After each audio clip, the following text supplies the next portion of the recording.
Time for an update on these bags of black morel sclerotia. As you can see, these are still doing great, the ones that I mixed up. You can tell too that a lot of the sclerotia has kind of gone to a dark orange color,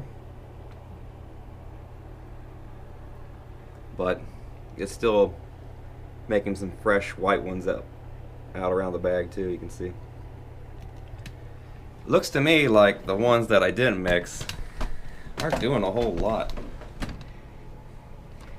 See this one here? Yeah, you got a lot of growth where the grain was, but you can see not as many sclerotia, and it still hasn't fully colonized it. There's still this bottom part right here that's uncolonized, so nothing on the backside.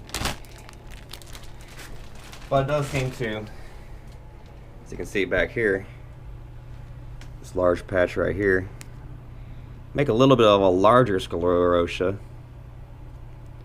So maybe that's the trade-off of doing that. You'll end up with maybe a little bit larger sclerotias instead of numerous ones. But you can see it too, getting kind of big here. I still think mixing it up is what you want to do though.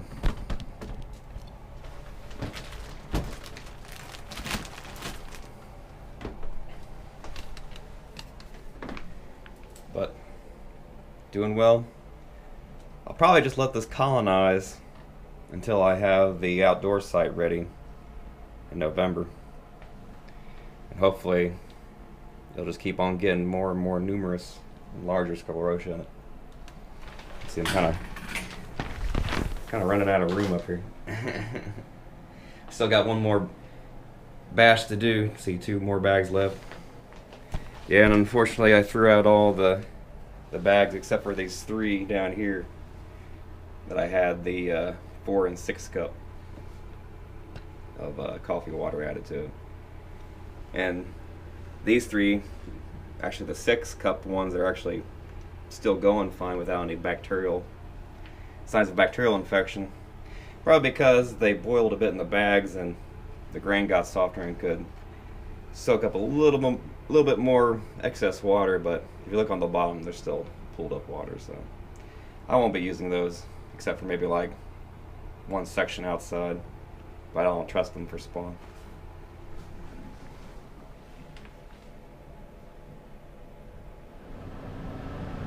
Another update on these king oysters too.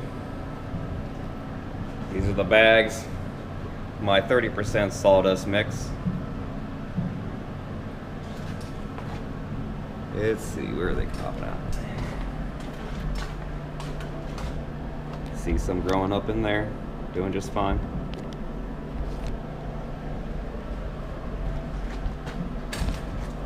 Some more down here too. So that looks pretty normal. Now these ones that I made with cased wheat spawn, you can see, yeah, still have these deformed guys coming up first in a couple of these. And the ones with the deformed ones also pinned ahead of time. So it's making me wonder whether or not an issue like that is because they're shooting off too fast before the mushroom has set well in the casing. Which I think I probably thought of that problem before. But you can see these 2 right here. I mean, that one looks fantastic. A lot of pins everywhere, they all look good. And even this one with a couple funky ones, it's still got a lot of good ones coming off. I might have packed the casing on thicker on these 2.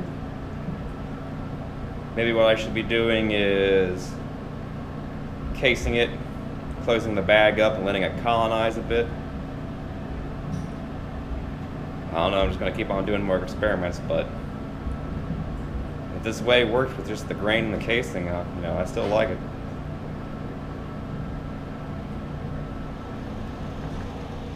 The first flush is done on these case grain projects. You can see not too bad on this one. This one, a lot of smaller ones, which is good. I'd rather have more small mushrooms than large ones. But you can see on these two, not many on that one, and then still a couple weird ones coming off that one too. I still think it has a lot to do with how old my culture is. It needs to be strengthened, and of course I'm going to be using some of these mushrooms to make spore prints and spore syringes. But overall, I mean, I'm happy it works. Probably about 3/4 of a pound on that one, maybe a little bit more. I did pick some mushrooms yesterday off this first bag of sawdust that was ready. I got about 3/4 of a pound on it. 4 good sized mushrooms. And you can still see all these are doing fine. Some are lagging a little bit though. I think I probably got the casing on a little too late, but they're doing all right. But again, you know, all I care about at this stage is getting spores and restarting this all. I'm trying again next season, so. Take a look at how these ones perform here in a week or so.